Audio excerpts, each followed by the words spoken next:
want to thank all of our witnesses. I just know I grew up as a blue-collar kid and been in business 30 years before I got here. We've got to come together. The time is now. And when I mean that, I mean business and unions. My parents were union workers all their life. You got good paying benefits here. I mean, we're talking about we were sharing $150,000 in terms of all in. That's great benefits. And then we got to have the governance come in and make a difference. So I just want to say that. I know we can. I've been to 80 countries in the world. I've done business abroad. We've got the best and most able people, but we need a shared vision. We need a shared plan, and we need to work together and make it happen and leave nobody behind. So I just want to get that out of the way because I feel very strong about it. International trade obviously is critical. I'll just say I've got a seaport in Florida, Tampa Bay area. It's actually Manatee County.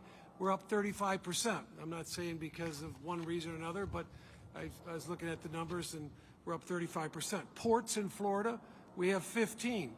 And 1 in 5 jobs is trade related in terms of Florida. 107, you know this, what this number means better than I do, but 107 million tons of cargo was moved last year in Florida. And so that's come up, and I know some people get tired of hearing about Florida. I'm from Detroit originally, but my point is that they're moving in the right direction. We're going to have a delegation meeting, Greg and myself and others, to meet with all our ports in the very near future. We're going to talk about what more can we do? What more can we do to help? Because these are good paying jobs, and it's very important. The other thing I just want to say in terms of FTAs, free trade agreements, we need to find a way we can work together. USMCA, I thought, was a good blueprint that we came together on. We had 380 votes, so we've got to make sure that we're doing that. I think in terms of the UK, the EU, if you want to deal, it's just my opinion, I'm not an expert, but if you want to deal with China, you've got to find a way to work with the EU.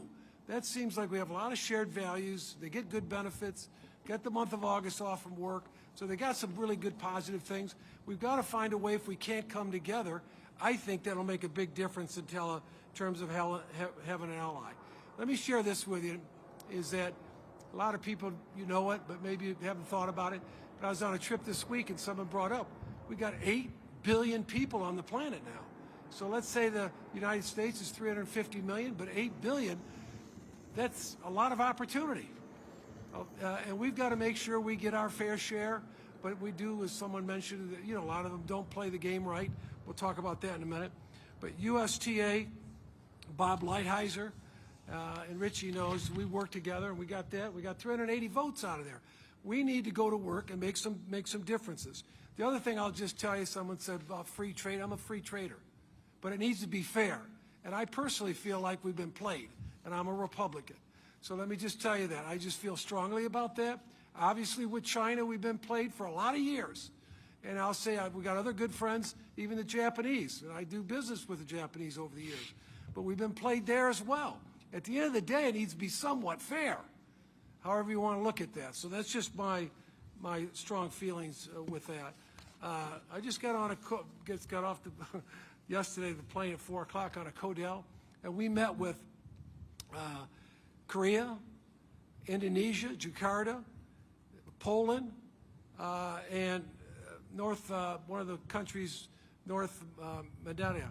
So anyway, met with 4 or 5 different countries, and the bottom line is that all of them were very enthused about us. We need to be engaged. We need to be working together, and a lot of more business groups that we met with. Not all of them, but usually the receptions at night were business groups, and we had a lot of good dialogue. And they realized that our embassies were there, American business people were there, and they're making some progress, but they need more help, because if they do better, in a sense that way, it also helps us out as well.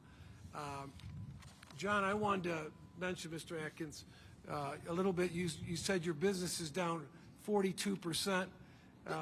What's creating that? Because I really do want to better understand that. Is that the market? I don't think it's all the market. There's probably other factors, but I think we need to know what those other factors are so we can be helpful. Yeah.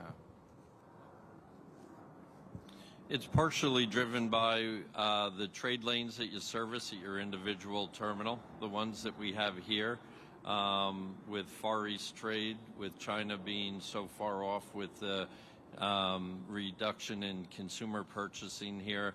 It probably took or it did take a more drastic hit than some of the other facilities that have more diversified services, let's say transatlantic or South America trade lanes. They tend to be more resilient because out of South America you're bringing fruits, vegetables, food stuff, those type commodities. So this facility that we're in today suffered more than probably the other ones in the harbor based on the services that it has. As you've been asked, let's figure out how we can be helpful. Yes.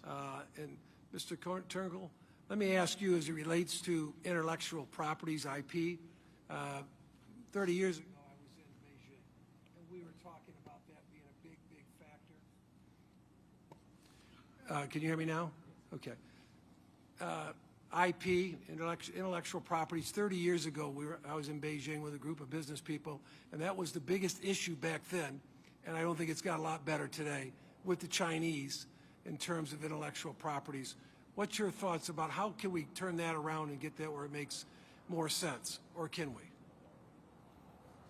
Congressman, thank you for the question. I think we have to acknowledge something important, and our policymakers not being straightforward with American people, that what we're dealing is a regime. Can you speak in the mic a little bit more? Because What we're dealing here is a regime that enslaves its own population, subsidize key industries, making it impossible for American companies to compete fairly, and also steal our technology. This is one of their methods, been ongoing for a long, long time.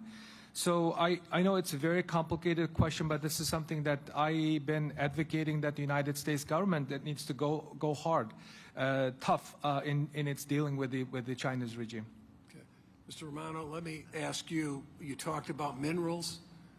I was just in Jakarta, Indonesia, met with the president, myself, members of Congress. They've got a lot of minerals, things that we need. People are very active and engaged there. Of course, the Chinese are at the front of the line. But we've got to find a way. They don't want to, they've got to do some business like all those countries do with the Chinese, but they don't trust them, don't want to work with them if they don't have to. But they made it very clear we need to be there. And, of course, when we go down, looking down the road in terms of EV vehicles and everything else, they have a lot of those minerals there. What's your thought on what we need to be doing? Yeah, so we are a large miner. We have 5 mines in Australia and South Africa, and so the mineral, those minerals also contain rare earths. And historically, what we've done with those rare earth minerals is ship them as tailings to China, and they've upgraded those into rare earth oxides and ultimately into magnets.